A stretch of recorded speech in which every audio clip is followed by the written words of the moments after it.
Hi mga idol, dito tayo ngayon sa Valenzuela Boardwalk.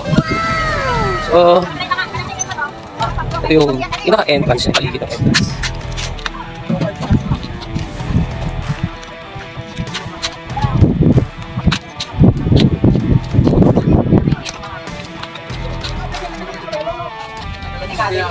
Morning sir. Good morning, good morning. Morning, shout out. Morning mga natin yan. Sa Kulong Camping Station.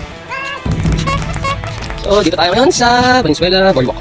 So, meron dito park rules. Anong muna yan? Traffic tips. Ano? Ngayon tulog siya. Gamit ko yung FB account ko ngayon. Simula pa lang. Nagagawa ko lang kasi, demonetize yung dati ko. Yes sir, ikot muna ako sa... Run. So ito mga idol, pag pumunta kayo dito, dapat may dala kayong tubig. Tulad ngayon, wala akong dalang tubig. Dapat bungad lang ako mga idol, papayipad na sana ako ng drone. Kaya lang, mamaya na lang siguro. So, ito na lang muna tayo. Ito mga idol, yung galing yan sa may kawayan.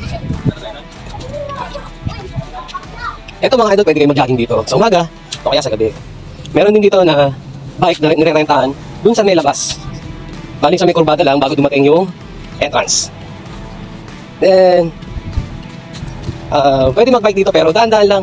Pwede naman mabilis din pero dapat yung wala kayong nakikitang tao na pwedeng mabangga. Kasi minsan dito maraming bata eh. Pwede kayo, mas maganda mga idol, pwede kayo mag-renta ng bike. Kasi mahaba rin to, papuntang Tagalag. Actually, under construction pa yung halos kalahati yata nito o malapit na sa dulo. Walang tao dito ngayon mga idol kasi ano na tayo eh, tanghali na. Past time na yata. So merong bangka mga idol. Ayun. Ayan nga. Alam niyo mga idol, maganda dito sa gabi. O kaya hapon pa lang. Sa hapon pa lang. Siguro mga bata 4 o'clock. Tapos may dala kayo pagkain. Then picnic lang kayo kung sama mo yung tropa. Kahit na malayong lugar pa kayo nang galing, pwede nyo dayuhin to mga idol. Kasi nakita nyo mga street lights dito. Street lights. Ayan mga idol. Ano yan? Mga solar na street lights na yung mga yan. Then sa gabi, yung dami ng street lights na yan, maliwanag dito. Tsaka safe na safe. Yung motor ninyo pwede yung iwanan kung nakamotor kayo o 4 wheels sa may labas. Then siya mag-jogging dito, maglakad, walkathon, marathon. Jogging ba? Ayun, nakita nyo. Merong nagbabike. Sila ko yan, nagbabike.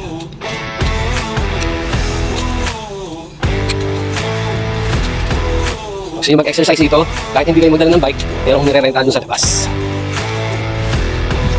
Tapos ng bike is only 25 pesos per oras. Murang-mura mga idol. Tapos kuya naman. Mamimingwit siya.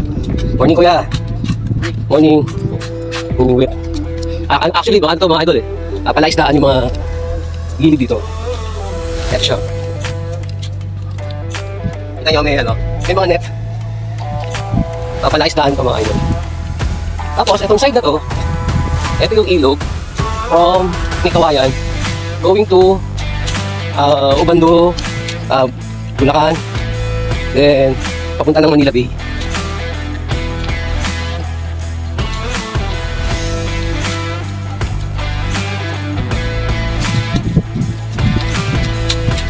Ayan mga idol, sarap mga ganun dito mag-bike tapos mamansing ka.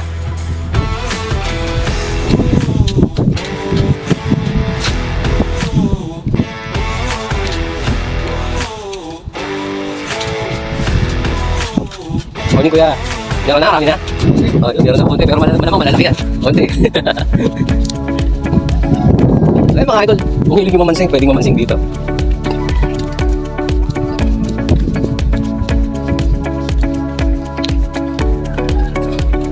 Haba no? Hindi ko alam kung nakalahati na tayo mga idol. Sarap magpalipad ng drone. Mamaya siguro papalipad tayo.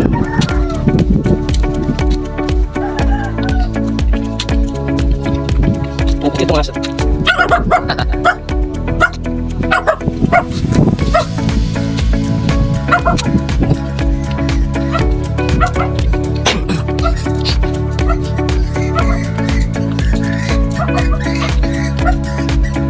Lalipat tayong drone mamaya mga idol. Doon siguro sa walang bakod. Kasi mahirap dito. Baka bigla malobat yung remote natin. Bigla bumagsak yung ano natin, yung drone natin. Kamukha last time dun sa Valenzuela Skate Park.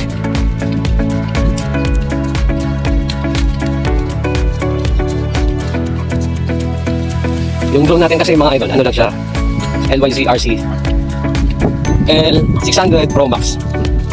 Yung output niya sa video, maganda naman. Up to 4K resolution. Pwede. Then, yung gimbal niya, kahit na napakalakas ng mga hangin, stable pa rin mga idol. Pati yung lipad ng drone itself. Ang problema lang natin, yung remote natin mga idol. Yung kasama kasi na remote ng drone natin, yung antenna may problema. Yata. O yung board. Hindi ko alam mga idol eh. Pero, ginawa na lang natin, naghanap tayo online. Nakabili naman tayo, nagagamit natin. Ang problema lang natin, yung drone natin, hindi ko alam kung may problema rin doon. Yung tawag dito, yung remote kasi natin, mabilis din malukat eh. Dalawa yung battery natin. So, yung remote natin, isang battery lang. Yung pwede natin na ma-consume. Then, konti lang yung susobra sa power ng remote. Then, lobat na. Hindi na natin magagamit sa isang battery pa. Kaya, dalawa na yung remote control natin. Yung isa, hindi na natin ginagamit kasi nagloko talaga siya. Ang hirap gamitin. Tapos, yung bigla naglolo ko rin yung ano natin. Yung drone natin. Nagto-toilet bowl, flashing. Then, hindi rin siya nakakontrol ng remote. Yung nabili natin drone, yung nabili natin na remote naman, online. Yun nga, okay naman. Mabilis nga lang din. Pero siguro ganun na talaga yung remote. Pati kung bibigay. So, better to buy one. Yun nga lang, pag-alis tayo. Dalawang... tago kayo Yung kala pa ba kayo? Joke lang. Shout out! So, yun nga, balik tayo dun sa usapang yung remote. Na-flex ko na yung remote ko. Yun nga, yung remote ko mga idol. Yung last time na ginamit ko siya, biglang nagapak yung drone natin. Alam ko kasi, nung last time na ginamit ko siya, pag-uwi ng bahay, na charge ko siya. So, full charge siya. Wala tayo mga idol. Ganda o.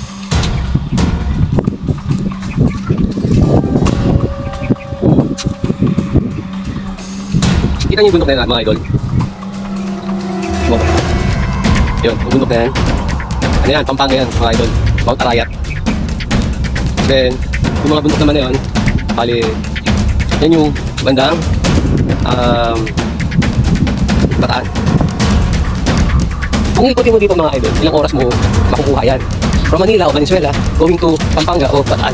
Pero alam niyo ba na kapag nasa Manila kayo, sa Manila Bay, 45 minutes lang yata siya na binabangka. O diba, ang bilis lang mga idol.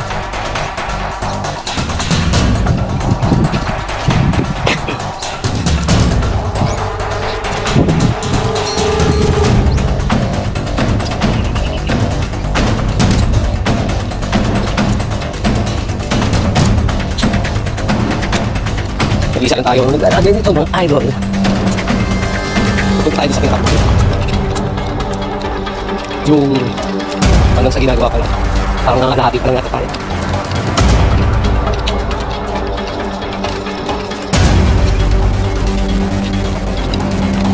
Kaya mga idol, kung pupunta kayo dito sa umaga, maganda madaling araw pa lang. Kasi safe naman din. Pwede kayo magdala ng pamalit kung gusto nyo mag-jogging muna dito. O kaya naman, lalaki na pagkain. Ay, may nag-bike.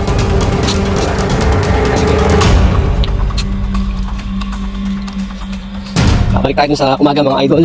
Maganda nga dito, madaling araw magpunta. Tapos, siguro hanggang alas 8 maraming tao dito, alas 7. Hindi, pero mga alas 8 tingin ko. Tapos sa hapon naman, siguro magpunta na dito kahit mga 4 o'clock, kain na muna kayo. Tambay-tambay, picture. Antay kayo ng sunset. Kasi maganda rin yung sunset dito mga idol.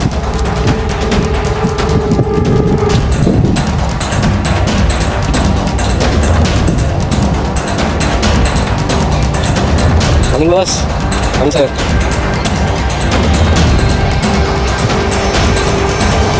Lapit na tayo sa dulo. Tapos babalik ulit tayo, lalakad ulit tayo. Oh, gusto nyo mag-skateboard mga idol. Meron tayong Valenzuela skate park. Pero pwede naman kayo siguro mag-ano dito, skateboard. Pero yun nga lang, pwede kayo mag-tricks yung konti lang yung mga tao. Kasi nga, pag umaga o kaya hapon o paggabi, ano dito, medyo crowded siya. Pag yun na lang mga idol, nasa dulo na tayo. Nung huling ginagawa. So tayo mga idol, kumain kasi tayo lugaw. Ito mga idol, ano, bukas araw-araw, 5 ng umaga, hanggang 10 ng gabi. Eh mga idol, haba ng oras. Then bawal manigarilyo, bawal mga nakakalasing na inumin, bawal mag-uwi sa pandal, bawal yung mga deadly weapons. Ayun, basahin nyo na ng mga idol yung park rules. Then proceed tayong gadulo na.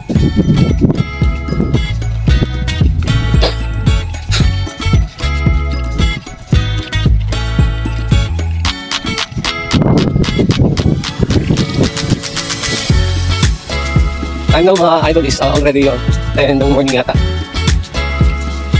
Ganda ng panahon kasi makulimlim siya.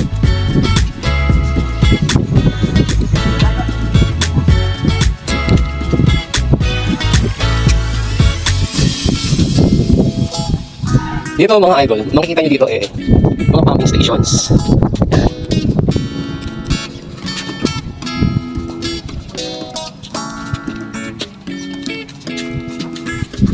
So dito tayo sa bandang dulo.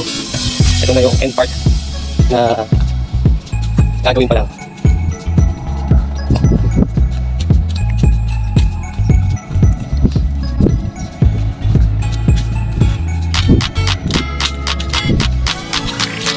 Dito tayo sa dulo mga idol. Ang pumping station. Ito yung mga idol. Bali, dito tayo, ito yung pinagalingan natin. Tapos yan, dito tayo sa pinakadulo na. Tapos, paikot na yan. Mga idol, papunta ng Tagalog.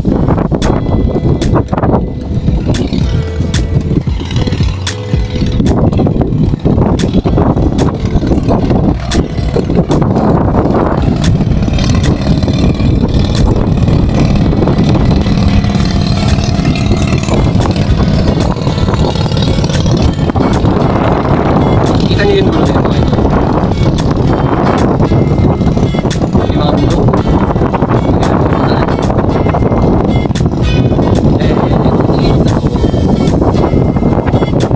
Ilog na to. Ilog sa Manila Bay.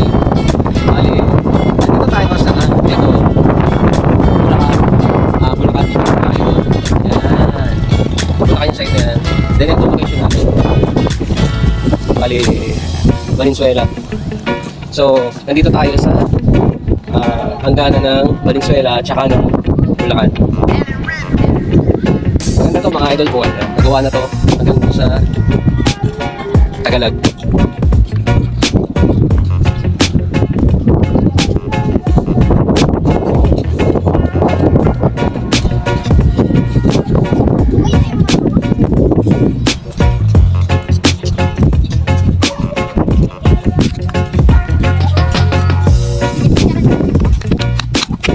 Picture pa daw sila. Video na natin. Geng geng, sheng sheng! Shoutout to Sheng Sheng nga pala. Pops Sheng Sheng! So, dito muna tayo mga idol. Mamaya tutuloy natin itong pag-video natin. Ganda. May namamansing doon.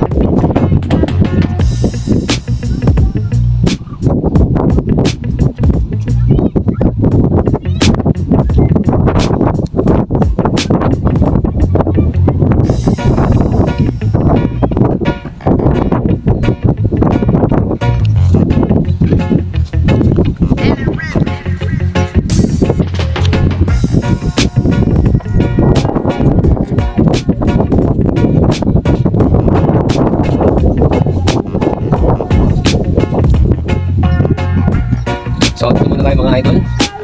And mamaya tuloy natin ito pag-video natin. Ito yung pumping station natin.